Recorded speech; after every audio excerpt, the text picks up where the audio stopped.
ఓం నమః శివాయ. ఓం నమో నారాయణాయ.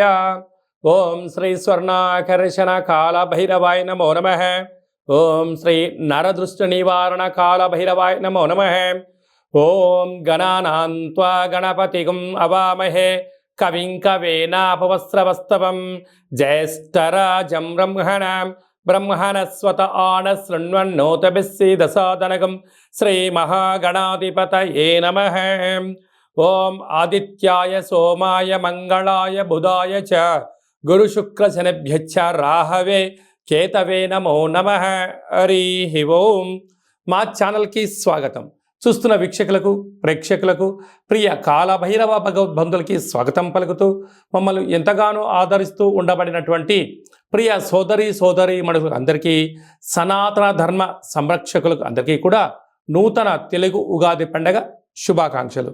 శ్రీ క్రోధినామ సంవత్సరంలో అందరికీ నిండు నూరేళ్ల ఆయురారోగ్యాలను ప్రసాదించాలని, వారాలు 7, తిథులు 15, నక్షత్రాలు 27, రాసులు 12, లగ్నాలు 12, మహర్దశలు 9, అలాగనే షడ్రుచుల సమ్మేళనమే 6 ఋతువులతో కూడుకున్నటువంటి తీపి, కారం, పులుపు, చేదు, వగరు అనేటువంటిది ఎలా ఉంటుందో మనిషి జీవితంలో కష్టాలు సుఖాలు ఎప్పుడు ఉంటాయి. ఎవరి జీవితంలో కూడా ఎప్పుడు కూడా పూర్ణిమ శాశ్వతం కాదు, అమావాస్య అనేటువంటిది ఎప్పుడు అడ్డంకి కాదు అని చెప్పి గుర్తుపెట్టుకోవాలి. కనుక ఈ 360 రోజులు ఈ క్రోధినామ సంవత్సరంలో 30 సంవత్సరాల తర్వాత శని భగవానుడు తన సొంత గృహంలో ఉండగా వచ్చినటువంటి క్రోధినామ సంవత్సరం కావడం వలన అందరికీ నిండు నూరేళ్ల ఆయురారోగ్యాలని, విద్య, ఉద్యోగ, వ్యాపార, రాజకీయ, సేవారంగ కార్యక్రమంలో అన్నింటా విజయం సాధించాలని కోరుకుంటూ ఈ సంవత్సరంలో అందరికీ తెలుగు ఉగాది పండుగ శుభాకాంక్షలు. ద్వాదశ రాశిలో గ్రహ గమనాన్ని ఒకసారి వీక్షింపచేద్దాం. మేషరాశిలో గురు సంచార స్థితి, కన్యరాశిలో కేతు భగవాను సంచార స్థితి, కుంభరాశిలో శనిచర స్వామివారు స్వక్షేత్ర సంచార స్థితి, మీనరాశిలో రాహు సంచార స్థితితో ద్వాదశ రాశిలో గ్రహ గమనాలు ఈ విధంగా ఉన్నాయి. అలాగనే మనకు 26/4/2024 సంవత్సరంలో అనగా ఈ తెలుగు ఉగాది పండగ తదనంతరమే గురువు మేషరాశిలో నుంచి వృషభ రాశిలోకి నర్మదా నది పుష్కర సందర్భంగా గృహ మార్పు ఉందని చెప్పి గమనించాలి. ఈ క్రోధినామ సంవత్సరానికి అధిపతి రాజు అంగారకుడు.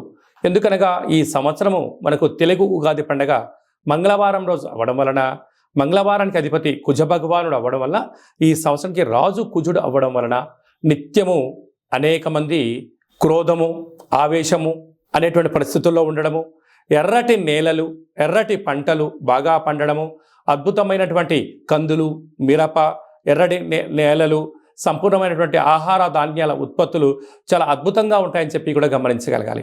కాకపోతే ప్రజలందరూ కూడా ధర్మ మార్గంగా ఆధ్యాత్మికంగా ఉండడము, తల్లిదండ్రులను, గురువులను, ధర్మాన్ని ఎవరైతే ఆచరిస్తారో వారికి రుణభయం, రోగభయం, శత్రుప్రయం, ప్రమాదాలు తొలగిపోతాయని చెప్పి కూడా గమనించగలగాలి.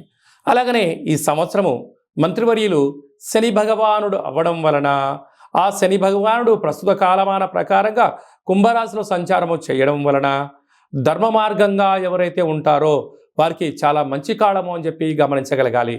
తెల్లటి నువ్వులు, విశేషమైన నీలం రంగు పదార్థాలు, పుష్పాలు, పండ్లు, పదార్థాలు, అద్భుతమైనటువంటి ధర్మ పరిపాలనగా, ధర్మంగా, న్యాయంగా, నీతిగా ఉండబడిన వారికి చాలా మంచి కాలం అని చెప్పి గుర్తుపెట్టుకోగలగాలి. ఎవరైతే అధర్మంగా ఉంటారో, అన్యాయంగా ఉంటారో, రాక్షస జీవన విధానంగా ఉంటారో, గతి తప్పిన జీవన విధానం ఎవరైతే అలవర్చుకుంటారో వారికి అనేక ఇబ్బందులు ఉంటాయని చెప్పి కూడా గమనించగలగాలి. ఈ సంవత్సరము పశుపాలకుడు కృష్ణ పరమాత్ముడు అవడం వలన గోవులు, పశువులు సమృద్ధిగా ఆయురారోగ్యాలుగా ఉండడం, మంచి పాడి, మంచి పంట, ఐశ్వర్యము, సుఖవంతమైన జీవనం ఉండడం జరుగుతుంది అని చెప్పి గమనించాలి. కాకపోతే ఈ సంవత్సరము శుక్రుడు అనేక రకాలమైనటువంటి ప్రభావం అధికంగా ఉండడం వలన అనేక మంది నిత్యము రోజు నూతన వస్త్రాలకు, బంగారు ఆభరణాలకు, వజ్ర వైడూర్యాలకు, విలాసవంతమైన జీవితాలకు, ఆధ్యాత్మిక తీర్థయాత్ర కార్యక్రమాలకి మొగ్గు చూపడం జరుగుతుంటుంది. కాకపోతే విచక్షణారహిత జీవితాన్ని పొందడానికి, మద్యమత్తు మాంసాల జీవితాన్ని పొందడానికి ఎక్కువ మంది మక్కువ చూపించే పరిస్థితి ఉంటుంది. కనుక దయచేసి అలా వెళ్లకుండా ఆధ్యాత్మికమైన చింతనతో మీరు ఉండగలిగితే ఈ సంవత్సరము అందరికీ పట్టిందల్లా బంగారం అయ్యేటువంటి యోగ్యత కనపడుతుందని చెప్పి గమనించాలి. వృశ్చిక రాశి వారికి శ్రీ క్రోధినామ సంవత్సరంలో ఆదాయ వ్యయాలేంటి, ఈ సంవత్సరంలో గ్రహ గమనాలు ఎలా ఉన్నాయి, అదే కాకుండా అర్ధాష్టమ శని సంచార స్థితి 30 సంవత్సరాల తర్వాత క్రోధినామ సంవత్సరంలో శని భగవానుడు తన సొంత ఇంట్లో ఉన్నప్పుడు ఎలాంటి విధి విధానాలు పాటించాలో ఈ వీడియోలో తెలుసుకుందాం.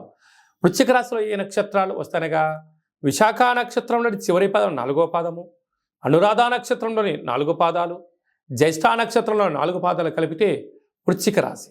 వృశ్చిక రాశి యొక్క అధిపతి కుజుడు. ఈ కుజుడు ఈ సంవత్సరం రాజు కూడా.